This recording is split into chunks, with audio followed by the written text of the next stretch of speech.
ಇನ್ನೂ ಯಾರೆಲ್ಲ ನನ್ನ ಚಾನಲ್ನ ಸಬ್ಸ್ಕ್ರೈಬ್ ಮಾಡಿಲ್ವೋ ಬೇಗ ಸಬ್ಸ್ಕ್ರೈಬ್ ಮಾಡಿ. ಕತೆ ಇಷ್ಟ ಆದಲ್ಲಿ ಶೇರ್ ಮಾಡಿ, ಲೈಕ್ ಮಾಡಿ ಮತ್ತು ಕಮೆಂಟ್ ಮಾಡಿ. ನನ್ನ ಕತೆ ನಿಮ್ಮ ಭಾವ ಚಾನಲ್ಗೆ ಸ್ವಾಗತ.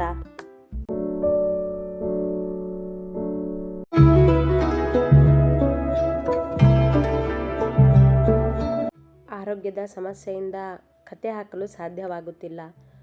ಪ್ರತಿದಿನ ಸಾಧ್ಯವಾದಷ್ಟು ಕತೆಗಳನ್ನು ಹಾಕುವೆ.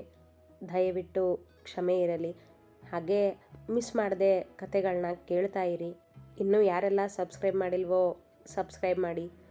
ಆದಷ್ಟು ಬೇಗ ಕತೆಗಳನ್ನ ಮೊದಲಿನ ಥರ ಹಾಕ್ತೇನೆ. Thank you. Sorry Yashaswini Vardhan ಎಂಬ ಅಭಿಯ ಮಾತು ಅವಳ ಮನಸ್ಸಿಗೆ ನೆಮ್ಮದಿ ಕೊಟ್ಟಿರಲಿಲ್ಲ. ಬದಲಾಗಿ ನೆಮ್ಮದಿ ಕಸಿದಂತಾಗಿತ್ತು. ಕಾರಣ ಅವರಿಬ್ಬರ ಮಧ್ಯೆ ನಡೆದಿದ್ದರಲ್ಲಿ ಅಭಿಯದಷ್ಟೇ ತಪ್ಪಿರಲಿಲ್ಲವಲ್ಲ. ಎಷ್ಟೋ ಬಾರಿ ಇವಳೇ ಅವನನ್ನು ಎದುರಾಗಿ ಜಗಳಕ್ಕಿಳಿದಿದ್ದಳು. ಅದೆಲ್ಲವೂ ಈಗ ತಾನಾಗಿಯೇ ನೆನಪಾಗಿತ್ತು. ಅಂದು ಪಬ್ನಲ್ಲಿ ಅವನ ಜ್ಯೂಸ್ಗೆ ಡ್ರಿಂಕ್ಸ್ ಮಿಕ್ಸ್ ಮಾಡಿ ಕೊಟ್ಟದ್ದು, ರಸ್ತೆಗೆ ಅಡ್ಡವಾಗಿದ್ದು, ಆಫೀಸ್ಗೆ ಹುಡುಕಿ ಹೋಗಿದ್ದು, ಹೀಗೆ ತಾನಾಗಿಯೇ ಜಗಳಕ್ಕೆ ನಿಂತಿದ್ದೆಲ್ಲವೂ ನೆನಪಾದಾಗ ಅವ ಕೇಳಿದ ಕ್ಷಮೆ ತನಗೆ ಅವಮಾನ ಎನ್ನಿಸಿತ್ತು. ತಪ್ಪು ಅಭಿದಷ್ಟೇ ಆಗಿರಲಿಲ್ಲ. ಎಷ್ಟೋ ಬಾರಿ ನಾನೇ ಅವನ ಜೊತೆ ಜಗಳ ಮಾಡಿದ್ದೇನೆ. ಆದರೆ ಪಾಪ ಅವನು ಹೊಡೆಸ್ಕೋಬೇಕಾಯ್ತು ಎಂದುಕೊಂಡವಳು ಹಾಸಿಗೆಗೆ ಉರುಳಿದ್ದಳು. ಮೈಸೂರಿನ ಕಿಂಗ್ ಭಾರ್ಗವ್ ಶರ್ಮಾ. ಅಬ್ಬಾ, ಅವರು ಹೇಳಿದ ಹಾಗೆಯೇ ಕಿಂಗ್ ಆಗೇ ಇದ್ದಾರೆ. ಅದೇನು ಗತ್ತು, ಅದೇನು ಧೈರ್ಯ ಅವ್ರ ಮಾತಲ್ಲಿ. ಅವರು ಒಂದು ಸರಿ ಅಂದರೆ ಮನೆಯೇ ನಿಶ್ಶಬ್ದ.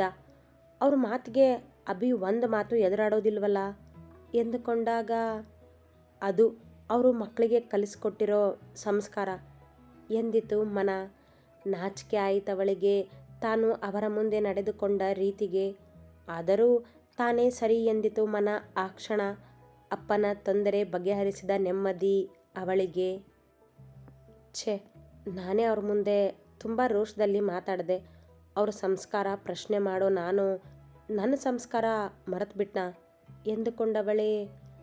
ನೋನೋ, ಆ ಅಭಿ ಅಥರು ಕೂಡ ಅಪ್ಪನ ಜೊತೆ ಹೀಗೆ ನಡ್ಕೊಂಡಿದ್ರು ಅಲ್ವಾ. ಇನ್ನು ಮುಂದೆ ಅವರು ಅಪ್ಪನ ಸುದ್ದಿಗೆ ಬರೋದಿಲ್ಲ.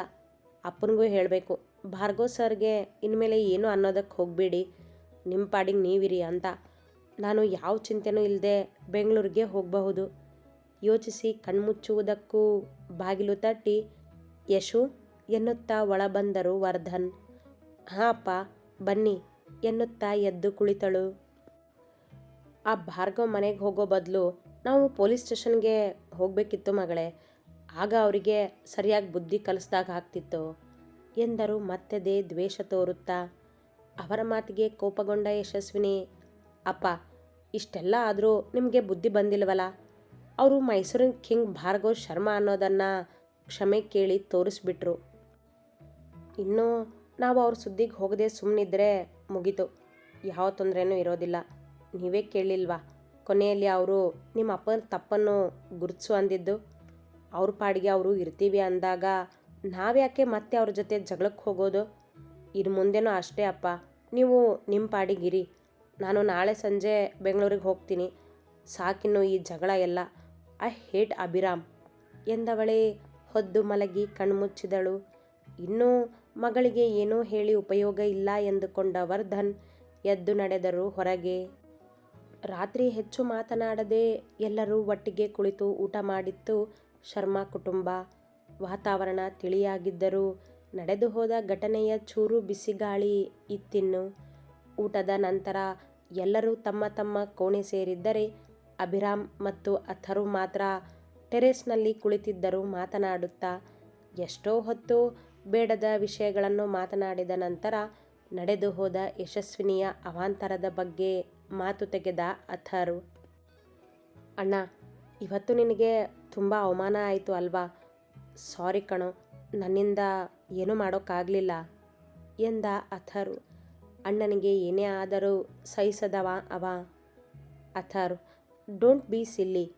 ಅಪ್ಪನ ಮುಂದೆ ಅಮ್ಮನೇ ಮಾತಾಡೋದಕ್ಕೆ ಹೆದರ್ತಾರೆ. ಅಂಥದ್ರಲ್ಲಿ ನೀನು ಮಾತಾಡೋಕ್ಕಾಗುತ್ತಾ. ಅಪ್ಪ ಮಾತಾಡುವಾಗ ನಾವು ಯಾರೂ ಮಾತಾಡೋಕ್ಕಾಗೋದಿಲ್ಲ, ಅದು ಗೊತ್ತಿದ್ದದ್ದೇ.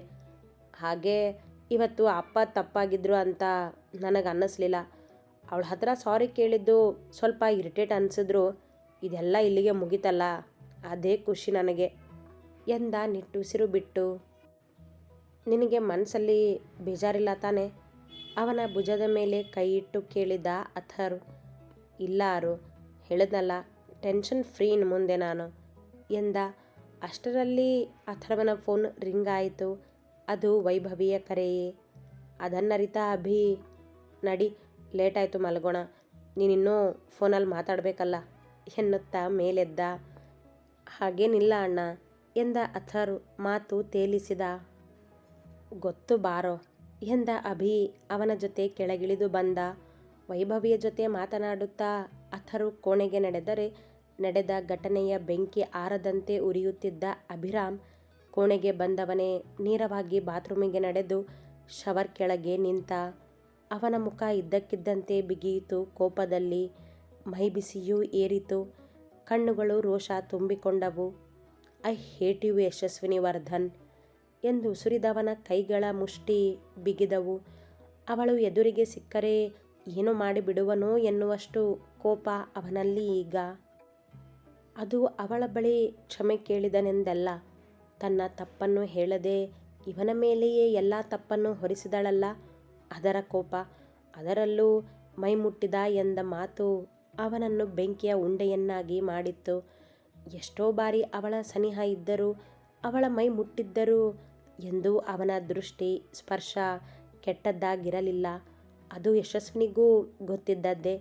ಆದರೂ ಸುಳ್ಳಾಡಿದಳಲ್ಲ, ಅದು ಅವನ ತಾಳ್ಮೆಯನ್ನು ಕಸಿದಿತ್ತು. ಹೀಗೊಂದು ಆಪಾದನೆಯನ್ನು ಯಾವ ಗಂಡು ತಾನೇ ಸಹಿಸಿಯಾನು? ರೋಷ ಉಕ್ಕಿತ್ತು. ಆದರೆ ಭಾರ್ಗವರವರ ಮಾತು ಮೀರಿ ಏನು ಮಾಡಲಾದೀತು ಈಗ ಅವನಿಂದ? ಎಷ್ಟೋ ಹೊತ್ತಿನವರೆಗೂ ನೀರಲ್ಲಿಯೇ ಮಿಂದು ಉರಿಯುತ್ತಿದ್ದ ತನ್ನ ಮೈ ತಣಿಸಿದನೇ ಹೊರತು ಮನ ತಣಿಸಲಾಗಲಿಲ್ಲ ಅವನಿಂದ. ಇನ್ನವಳ ಸುದ್ದಿಗೆ ಹೋಗಲಾರದ ಪರಿಸ್ಥಿತಿ ಇವನದ್ದಾದರೆ, ಇದೆಲ್ಲವನ್ನೂ ಮರೆತವರಂತೆ ಯಶಸ್ವಿನಿ ಮಾರನೇ ದಿನ ಬೆಂಗಳೂರಿಗೆ ಹೊರಟು ನಿಂತಿದ್ದಳು. ಇವರಿಬ್ಬರೂ ಹೀಗೆ ದೂರಾದರೆ ಕತೆ ಮುಂದುವರಿಯುವುದಾದರೂ ಹೇಗೆ? ಮಾರನೇ ದಿನ ವಿಧಿಯೇ ಅವರನ್ನು ಮತ್ತೆ ಎದುರು ಮಾಡುವುದರಲ್ಲಿತ್ತು. ಅತಿ ಹೆಚ್ಚಿನ ಕತೆಗಳಿಗಾಗಿ ಹಿಂಬಾಲಿಸಿ ಪ್ರತಿಲಿಪಿ ಆ್ಯಪ್ನಲ್ಲಿ ಪ್ರತಿಮಾ SH ಅವರನ್ನು.